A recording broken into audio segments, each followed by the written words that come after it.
Most brands lead with what they offer, but letting your audience know you understand their pain points is how you really win. Let's talk about it. Brands are always sending out these positive messages, expecting them to stick. But most of the time, what happens is nothing. And you know why?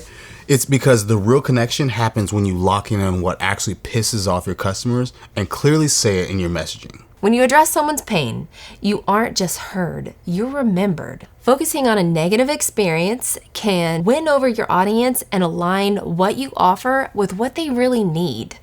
Remember what most people believe, that you should only ever focus on the positives about your product to make a sale. But like we've mentioned before, actually acknowledging your customers' pain points is what really makes them feel heard. Brands can mess up by either sliding over the negatives with non-stop praises for the positives or being too vague about the problem, leaving customers feeling misunderstood. It's your job to Bob Ross their pain point. Use your messaging to paint a clear picture of their biggest issue. Then show how what you offer is a solution to what they need. Here are a few steps to help you get started. First, be honest with your audience. Spend time to talk to them and actually listen to their problems. Like if you're a personal trainer, ask your clients what they freak out about when it comes to going to the gym. But don't stop at just recognizing their answers. Show how what you offer directly helps solve their problems. And if you own a coffee shop, find out what bothers customers about generic coffee chains.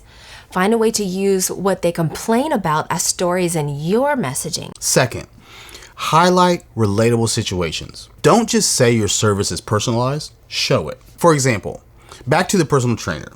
Talk about a day when a client used to be freaked out about going to the gym and compare that with how they feel now that you've been working with them. Use examples that your audience can relate to. And third, keep your messaging consistent. Create a content strategy that moves from the problem to the solution you offer. Use customer testimonials and case studies.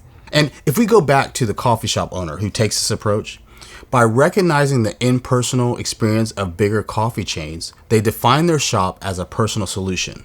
Their marketing feeds off of customer stories, sharing joy in the flavors and personal touches they provide. Maybe you're a production company who redefines client frustrations with traditional production methods.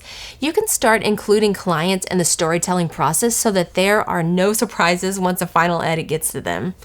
You offer an authentic service that people like because of the creative collaboration and unique representation. So let's stop the surface level positivity talk. Start really understanding issues your customers have. Lock in on a real struggle your audience has and create messaging that shows you not only see them, but understand them. This is the change that creates real connection. Start rethinking your brand story by using these principles. Let empathy reshape your strategy. Have real conversations. Create a storyline that addresses your customer struggles. You'll be surprised with how this one focus can change how your audience perceives and connects with your brand. This is how you turn empathy into loyalty. Your move.